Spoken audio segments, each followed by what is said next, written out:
Jobe 42 verse number 5.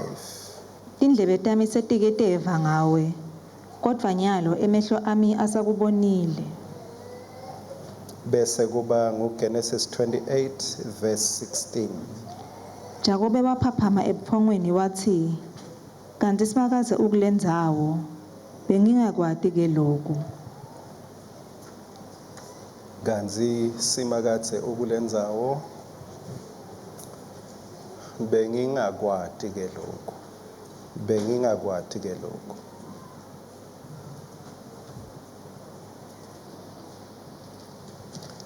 Evikini leliphelile ngithiteke kulesihloko sethu sekumati uNkulunkulu. Sikhuluma ngekumati ngetindlela letimbili, kunemigwaco lemibili lengicela kuthula ngayo kumati kwethu uNkulunkulu. Akusho ukuthi kunetindlela letingu-2 ekumatini, kepha ngicela kusebenzisa nati letimbili tindlela ekumatini uNkulunkulu.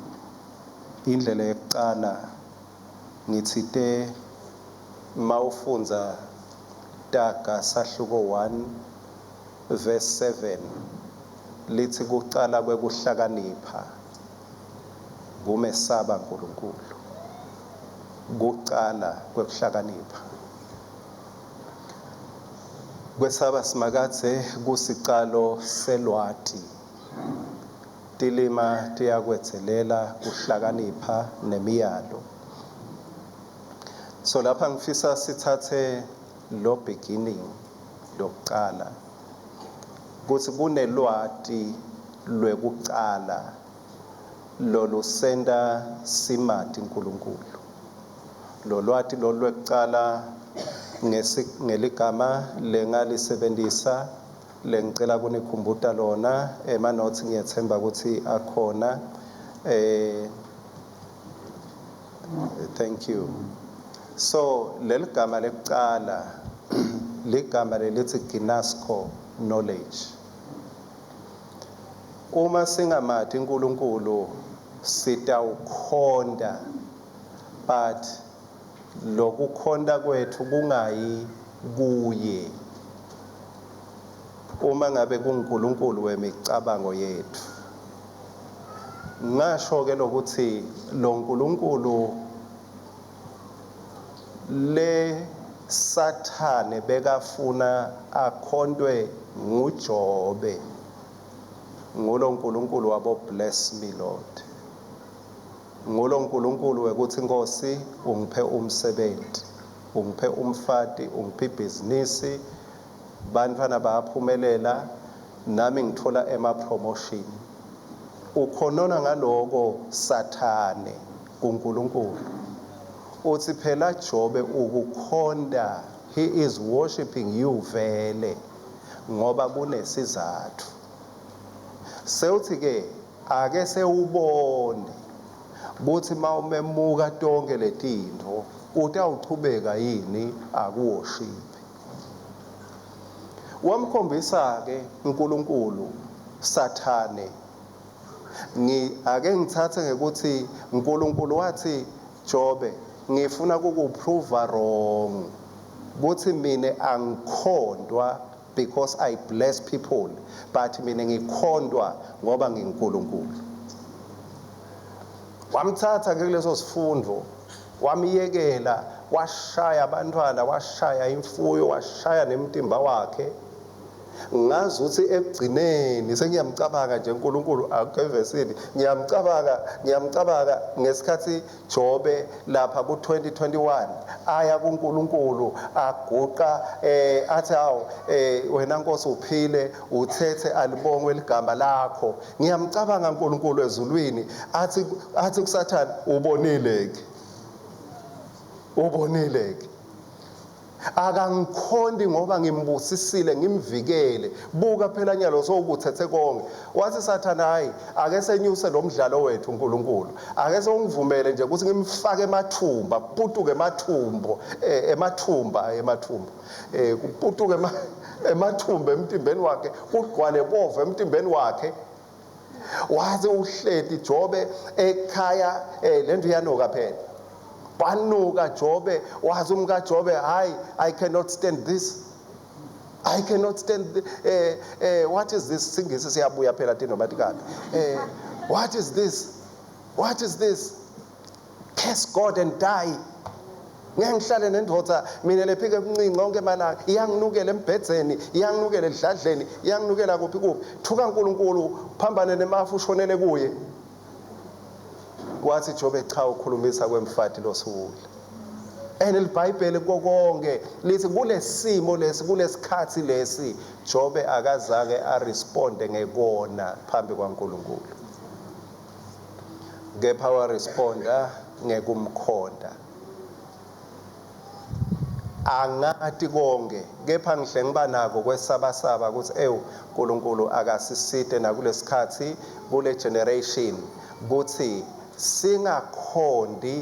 ngingakhondisi bantu uNkulunkulu wetibusiso ngibakhondise uNkulunkulu lobusisanako kepha ngibakhondise naNkulunkulu nangesikhathi kungekho sibusiso ngithi he is the same yesterday today and forever nangesikhathi ubona ngathi uyalahlekelwa he knows what he's doing uyade ukuthi wendane uNkulunkulu uyade ukuthi wendane so lolwati lolu ke lasebenta ngalo sathane ngololwati lesithi yiGnosco knowledge le Gnosco knowledge ngilolwati lesilithola ngaNkulunkulu we learn about God sifunze tincwadzini siyafunza eBhayibhelini siyafunza kulabanye labafundzisako siyafunza ema-dictionary siyafunza ngesiGreki siyafunza ngesiHebheru le Gnosco knowledge idepende ku-effort nasemakhonweni ethu kuthi ngikhonile kufunza ngikhonile kuthola lokho ngikhonile kuthola lokho that is Gnosco knowledge mangifunza ke ngicela utilandelele wena khona ngizobe sengibuya la masinyane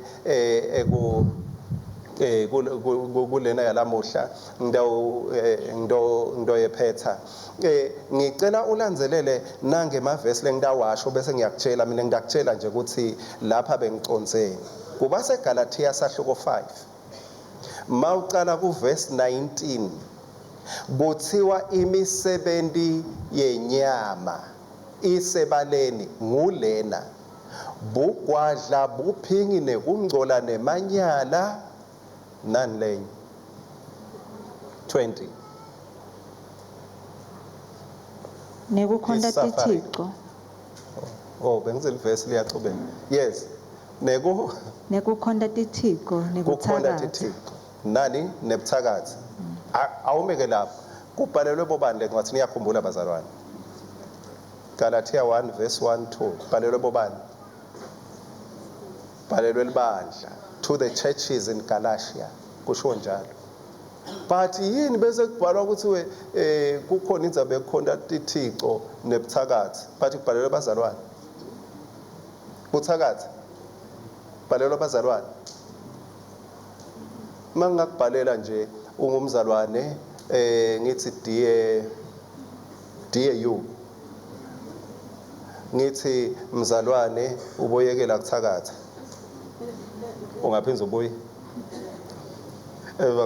emva ke kuthandazela ngoba ungamangala kepha umfundiso ngendalo kungenteka vele uhambe ubatshela labanye umangala ukuthi umfundisi nathi umfundiso ngendalo uthi ngiyathakatha kepha siyeva ukuthi kubhalelwe labangcwele kubhalelwe libandla kepha kuthiwa imisebenzi yenyama ihambisana nebugwadla kuthakatha kukhonda tithixo aziyekeleke yebuthakathi lengizama kukusho mase uya futhi kubaseKorinte bekucala ngingakasho lengizama kusho baseKorinte bekucala mawufunza sahluko sekucala livesi lekucala lesibili I think nelesithathu nalapho siyathola ukuthi kubhalelwe bazalwane sanctified believers labahlandiwe bantu labakholwako Kepha mawuchubeka nalabantu labakholwako sochubekela kusahluko 3 sesikhanza ukuthi kulabantu labakholwako labamatiko uJesu labaphendukile kunemsindo kune division. Lo munye uthi mina ngwaPaula, lo munye uthi mina ngwaApollo, lo munye uthi mina ngwaKristu. Ngiloyo ubamba likhalo uthi hayi ngithi labangcono thina singcono kunani. But labantu bazalwane, they are sanctified. Abakasinziswa half. Abakasinziswa ngengadi yemphangi. Basinziswa ingadi yaJesu. But yini bese kuba netindo lethi kanje? Yi-gnosko knowledge. Lwati lwaNkulunkulu lolu intellectual. Lwati lwaNkulunkulu lolungawakhotha nalamavesi. Lama vesi ke ku-gnosko knowledge siwasebenzisa masifumbana. Ngilama vesi lesiwakhotha mangabe singemadoda, ukhotha leli vesi mangabe inkonzo yasekamelweni ingekho, uvule baseKorinte ngalelo langa kulilanga lakho lekuthi usherishe ku devotion. Uthi mangicela namhla sidawulana ngelivesi lemaKorinte kuqala sahloko 7. Moya ungiholela lapho. Ngiyacela mkami ungifundzele.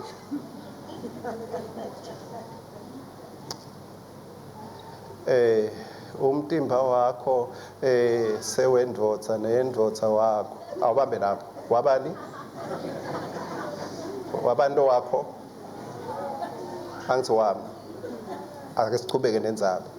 Ningagodlela awume lapho ke. Awume lapho. So namake lifike ligema lakhe ngalenye langa athi moya uyangiholela lapha kuba seFeso sahluko 5 masingathatha nje lo 24 na 25. Madoda thandani ake sihamba hambe kancane sowani madoda wena uyini hayi yes wena uyini ngifundzele kakhulu babe madoda thandani bafazi sibangakhe ba.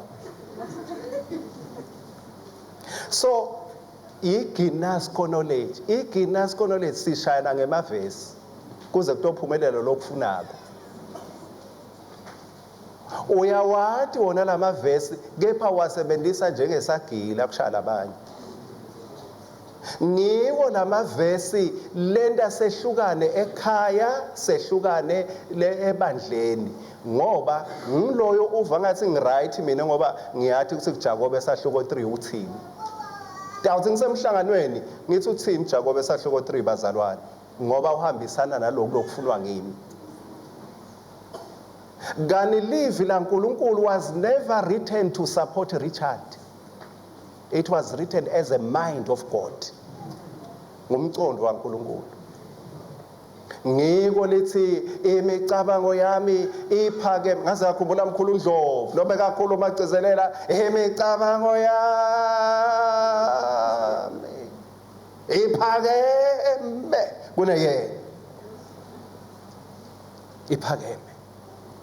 So angeke size sikhone kusebenzisa umcondo waNkulunkulu malibonge ligama lenkosi haleluya. Ngeke sikhone kusebenzisa umcondo waNkulunkulu to accomplish what we want. We can only use scripture to accomplish what he wants. Ngisho singakufuni thina. Ngisho singakufuni thina. Ngila ubona khona ke ukuthi hayi sihamba ngalo impela mzukwana uyawusukuma usupporte into ngemcondo welive laNkulunkulu noma ngabe ungahambisani nako wena according to your will and your emotions and desires ungahambisani nako kepha uthi kulotshiwe kufunwa uNkulunkulu kufunwa uNkulunkulu kufunwa uNkulunkulu. Gnosko knowledge ikahle imcoka kepha sikhumbule it is the beginning ilifastelo lelisethula ukuthi simati uNkulunkulu ukuthi simati uNkulunkulu Ngicela ke ku-introducer le part yesibili ekumatini uNkulunkulu. Le ndlela yesibili ligama lakhona lelikhulu lesisebenzisa nami nginethusathusa nje bazalwane ngematembu engakavami ukuwasebenzisa ngilele lithi oida knowledge. Noma umgogo noma ngumkhulu kuyevakala lokhu niyeva bazalwane. Noma wafunza noma ufunzanga ungasho na ukuthi oida. Noma uthi aida noma uthi as long nje kunada ekugcineni oida. Oida knowledge. Yini oida knowledge? Oida knowledge usho kubona uNkulunkulu kuko konke. Usho kubona uNkulunkulu. Awubuyele lapha kuJobe esahluko 42. Sithe ubona umehluko Jobe 42 verse number 5. Ngicela ukuthi silibuke ngisanifundzela lona. Thank you for flipping over Jobe 42.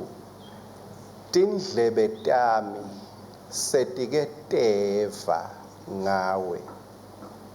Kodwa nyalo emehlo ami asakubonile. Oida knowledge lwati lolusuka ekuveni ngaNkulunkulu luye ekuboneni uNkulunkulu. Oida knowledge usho ukuthi angisamati ngekumuva. Ayithanza lengoma siyihlabele ngiyamazi umhlengi wa akalali agoze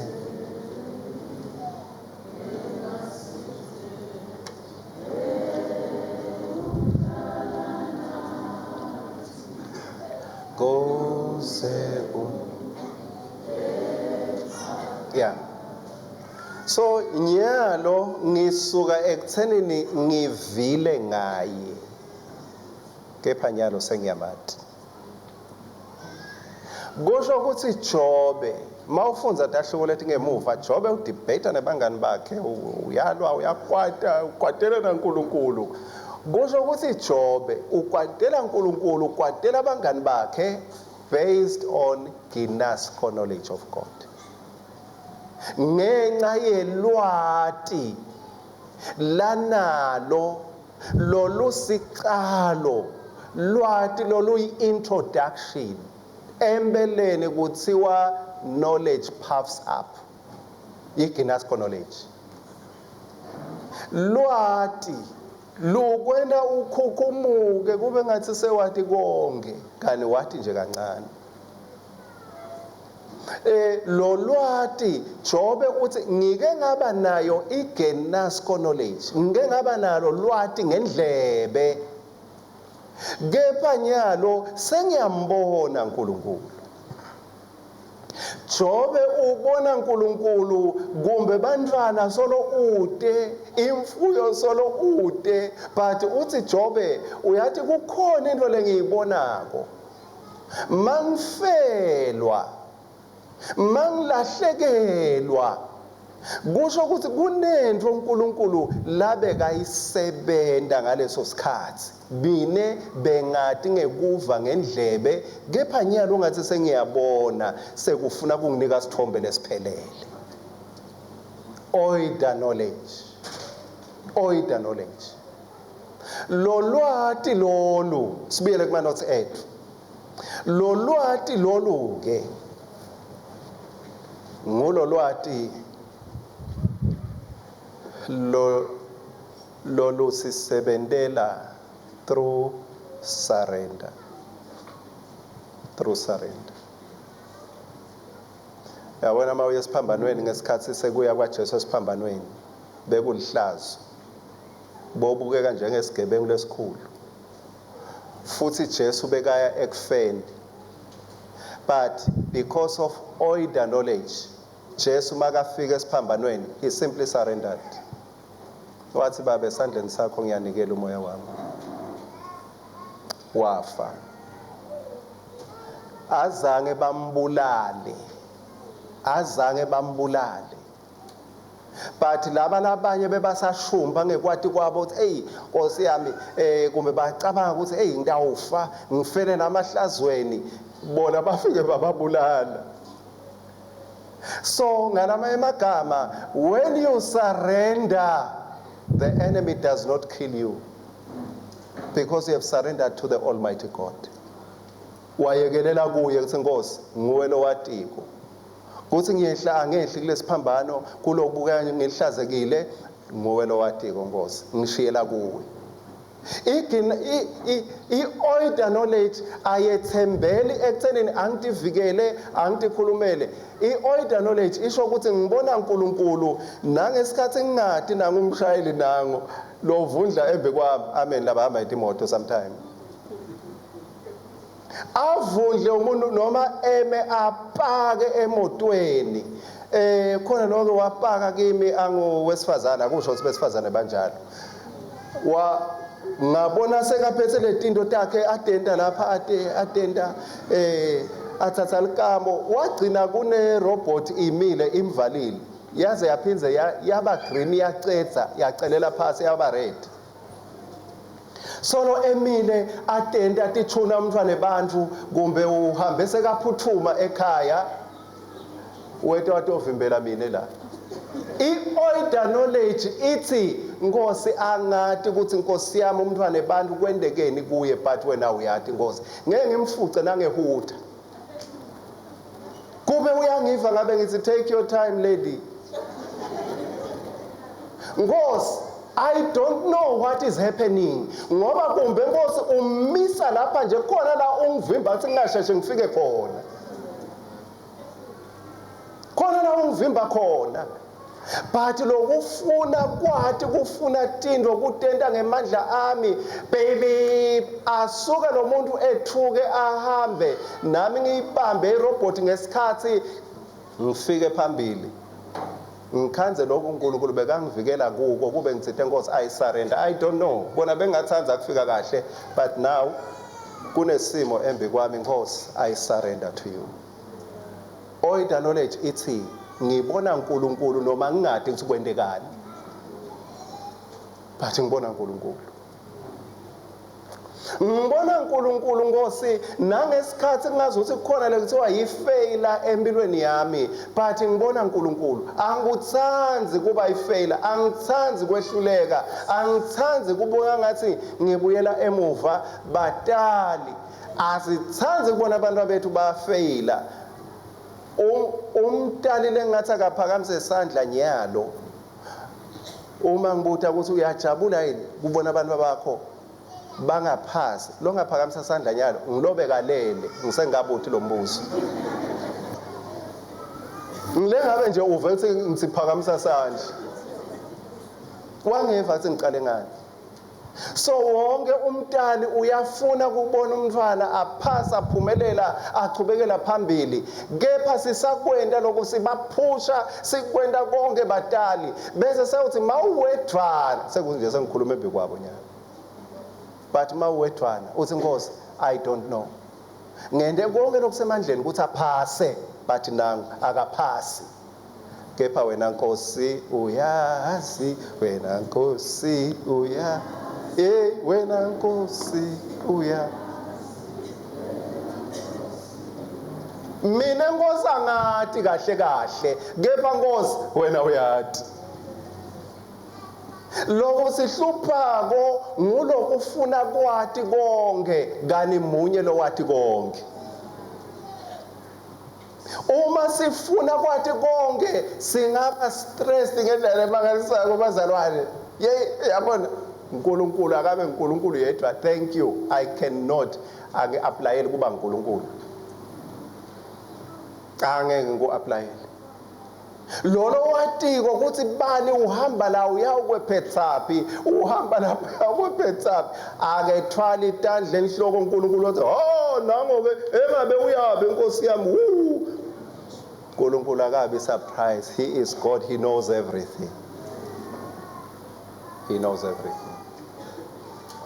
Oida knowledge uthi Nkosi ngikwati ngisho ngibona licembe lesihlahla ngibuka leli cembe ngithi kepha inkosi wayithathaphi ishape yagom ihluke kuneligwava ihluke kunesipheshula hey maye inkosi uyamakalisa la uhambe uthi mawuhamba uthi yenkosi kepha umuntu yini wena wathi akahambe kanje kaningala ihamba so uthi ake sengiyeka amanzini ngidawuhamba nje so sanibona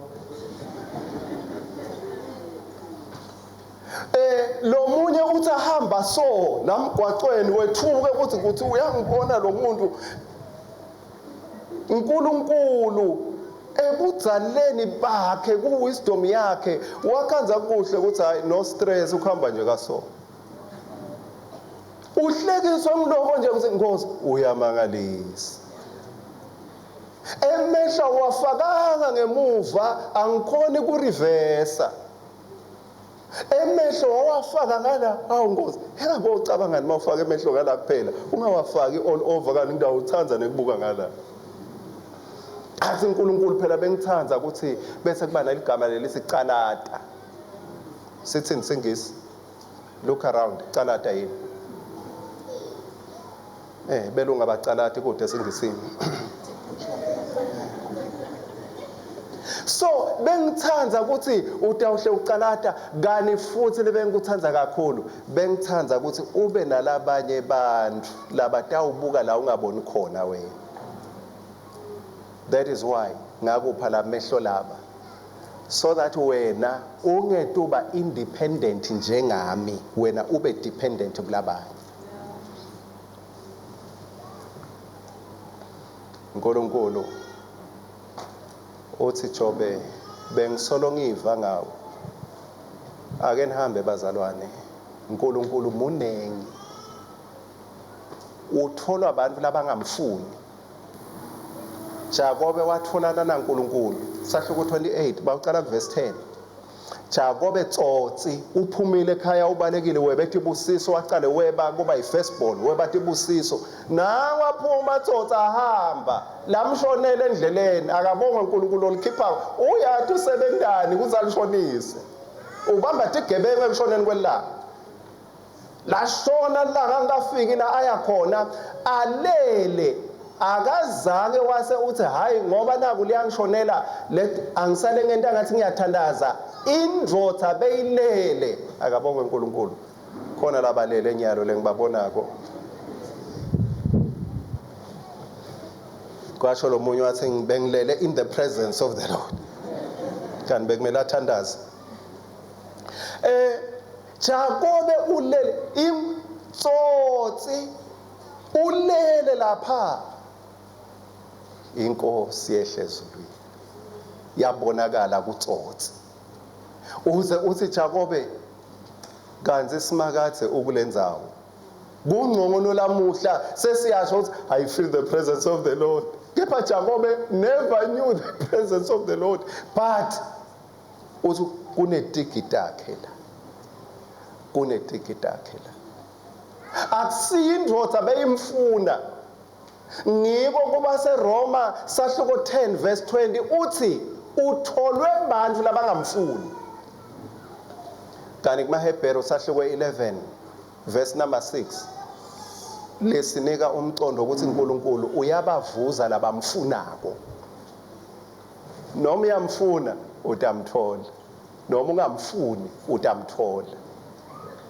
kungaba lishwa kuhamba emhlabeni ungamati uNkulunkulu amnengi kangaka achaphake kangaka uyathi ungafa ungenamali but ungafa ungenaNkulunkulu ungafa ungenalutho but kungaba simanga ufe ungenaNkulunkulu ngoba God utibonakalisile everywhere you go uNkulunkulu utibonakalisile akasilo licembe lesihlahla kepha liso liyambona uNkulunkulu ngisho ecembeni lesihlahla libona inhlakanipho ubona uNkulunkulu unatha emanti uthi uyazama kuwathatha lamanti uthi hayi yini iglasi yawaphatha lamanti angiwathele esandleni ayawuphela uhushuke nya Nkosi What is this? Maye Nkosi, uyakwati kudala. Uyakwati kudala Nkosi. Ubona uNkulunkulu uthi indlebe yami beyisolo iva ngawe but liso lami liyakubona la. Khona lengubonako ongaNkulunkulu la. Nkosi, awuzange wawanika nembala lamanti engabe wawenda kanjani vele. Emanti langaka agcwele nelwandle. Mangiwabona luhlata mangiwakha awasasi luhlata. Nkosi, inhlakanipho yakho ijulile. Ubone uNkulunkulu kulomunye umuntu. Ubone uNkulunkulu kulomunye umuntu. Kwasho lomunye noko bekasho kabi. Uthi wahlala wabuka lomunye umuntu esweni lakhe. Esweni lakhe bekangasi kahle kubukeka. Uthi wambuka wathula. Wathi yeah, God can create.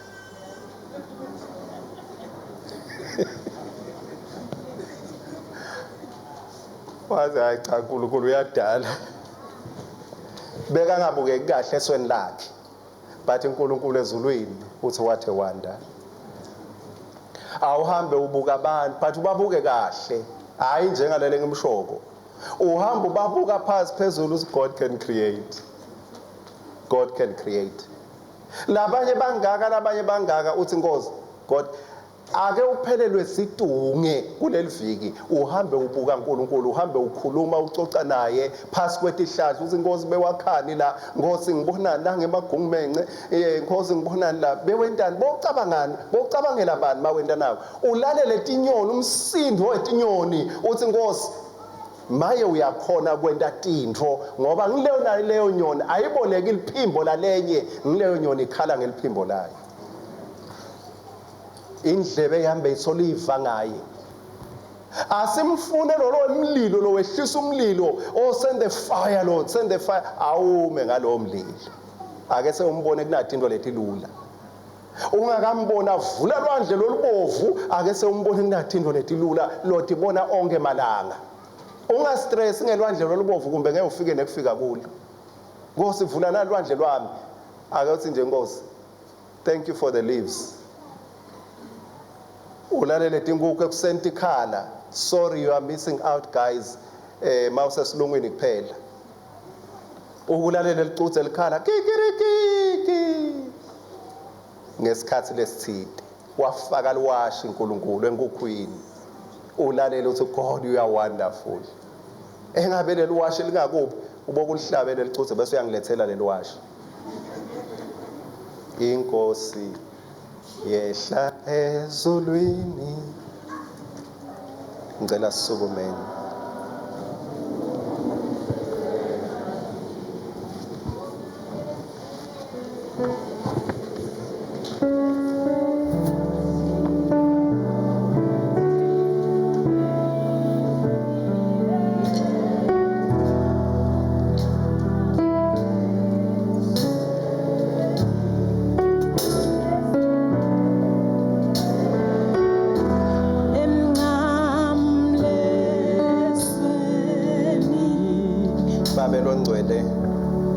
Akube lithumo kuwe.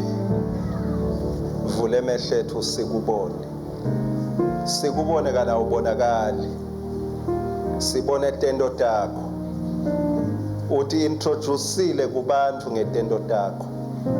Ngiyacela Nkosi nakuleli viki. Besingajabula kubona imangaliso.